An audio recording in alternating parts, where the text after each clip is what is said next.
এখন আহ্বান জানাচ্ছি পানা ক্যাডেট কলেজের পক্ষ দলের বিতর্কে ক্যাডেট রাকিবকে। ধন্যবাদ মাননীয় সভাপতি, আমাকে কিছু বলার সুযোগ করে দেওয়ার জন্য। আমার দলের প্রথম বক্তা যখন অবহেলাকে সংজ্ঞায়িত করে গেলেন, তখন প্রতিপক্ষের প্রথম বক্তা বিতর্কের এই মঞ্চে উপস্থিত ছিলেন ঠিকই, কিন্তু মন হয়তো ছিল অন্য কোথাও। তাই তিনি বারবার ভিন্ন ভিন্ন সুরে একই গান গেয়ে প্রমাণ করার চেষ্টা করে গেলেন যে সন্তানের মানসিকতা নাকি বৃদ্ধ পিতামাতার প্রতি দায়িত্ব পালনে অবহেলার মূল কারণ নয়।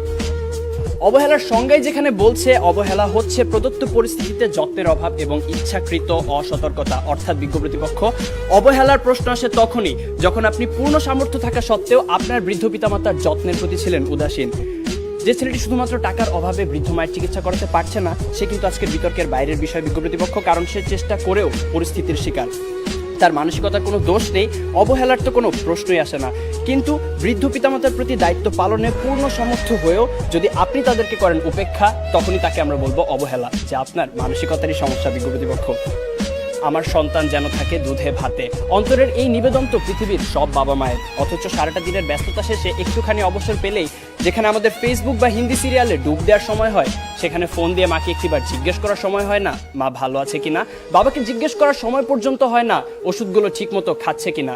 এখানে দোষটা কিন্তু বিজাতীয় সংস্কৃতির ধারক ও বাহক হিন্দি সিরিয়াল বা সোশ্যাল মিডিয়া ফেসবুকের আগে আপনারই মানসিকতার বিজ্ঞ প্রতিপক্ষ। একজন সুস্থ মানুষ সর্বোচ্চ 45 ডেল একক পর্যন্ত ব্যথার সম্মুখীন হতে পারে, আর সন্তান জন্মদানের সময় আমাদের মায়েরা যে পরিমাণ ব্যথার সম্মুখীন হন তা 57 ডেল এর কিছু বেশি, যা একজন সুস্থ স্বাভাবিক মানুষকে প্রয়োগ করা হলে অনায়াসে তার 20টি হাড় ভেঙে যাবে। সন্তানের জন্যই যে মায়ের সর্বস্ব বিসর্জন, সন্তান হয়ে সে মায়ের প্রতি যেন আমাদের নিষ্ঠুরতম আচরণ। আর এর পেছনে মানসিকতায় যদি দায়ী না হবে, তাহলে কেন নারায়ণগঞ্জের ফতুল্লা শাসনগাঁও এলাকায় ভরণ পোষণ থেকে বাঁচতে সন্তানদের দ্বারা বস্তাবন্দি অবস্থায় রাস্তায় ফেলে যাওয়া 80 বছর বয়সী বৃদ্ধা হাসিনা বেগম সেদিন মারা গেলেন?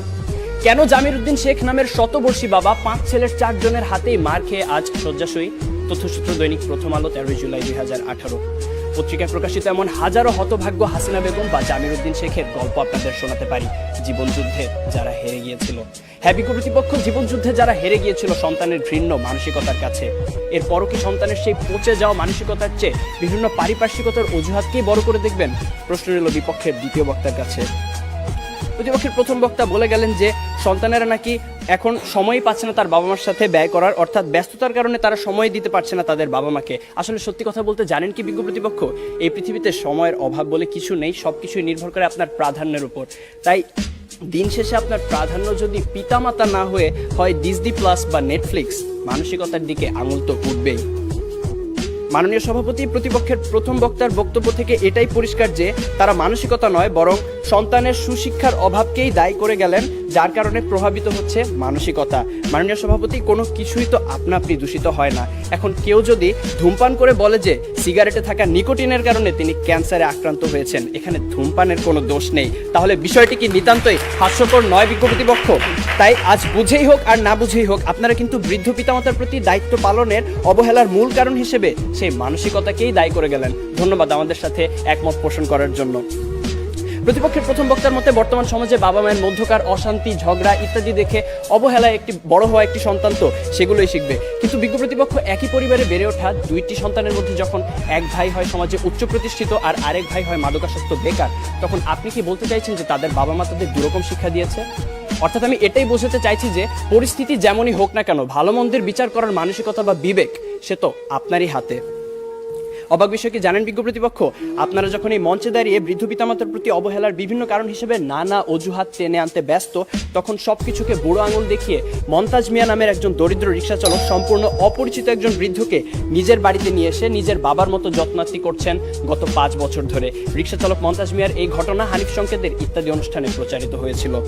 যেখানে অনেক উচ্চশিক্ষিত সচ্ছল ছেলে মেয়েরা অবহেলায় নিজের পিতামাতাকে বৃদ্ধাশ্রমে পাঠিয়ে দিচ্ছে, সেখানে মন্তাজ মিয়া একজন দরিদ্র রিক্সা চালক হয়েও এমন একটি মহৎ কাজ কি করে করতে পারলেন? তার তো ছিল না অর্থবিত্ত, শিক্ষা কিংবা উচ্চ সামাজিক অবস্থান, কিন্তু তবুও তিনি তা পেরেছিলেন কারণ তার ছিল একটি উন্নত মানসিকতা, বর্তমান সময়ে যা বড়ই অপ্রতুল। শেষ করার আগে মনে করিয়ে দিতে চাই, দূরত্ব, সময়ের অভাব, কাজের চাপ, সুশিক্ষার অভাব ইত্যাদি বৃদ্ধ পিতামাতার প্রতি দায়িত্ব পালনের ক্ষেত্রে কিছু দেয়াল মাত্র, মানসিকতাকে বদলালেই যা পেরোনো সম্ভব। বৃদ্ধ পিতামাতার প্রতি দায়িত্ব পালনের ক্ষেত্রে যদি কোনো কারণে কমতি হয় বা সন্তান অসমর্থ হয়, সেক্ষেত্রে আপনাদের দ্বারা দেখিয়ে যাওয়া যুক্তিগুলো হয়তোবা একটি কারণ, কিন্তু বৃদ্ধ পিতামাতার প্রতি দায়িত্ব পালনের ক্ষেত্রে যদি কোনো কারণে অবহেলা করা হয়, সেটা অবশ্যই সন্তানের মানসিকতারই সমস্যা বিজ্ঞ প্রতিপক্ষ। বার্ধক্য মানেই অসহায়ত্ব, একাকিত্ব, মৃত্যু ভয় আর হাজারো রোগ ব্যাধির আনাগোনা। জীবনের যে সময়টায় আমাদের সবচেয়ে ভালোবাসার মানুষ বাবা মায়ের সবচেয়ে বেশি প্রয়োজন হয় আমাদের, তখন কেন আমরা আমাদের মানসিকতাকে কবর দিয়ে দূরে ঠেলে দিব তাদের? তাই বিজ্ঞ প্রতিপক্ষ, আসুন আমরা আমাদের মানসিকতাকে বদলাই। জীবনের বিনিময়ে হলেও যারা সন্তানের প্রতি ভালোবাসার এতটুকু কমতি হতে দেন না, সেই সোনার পিতামাতার প্রতি গভীর শ্রদ্ধা নিবেদন করেই শেষ করছি।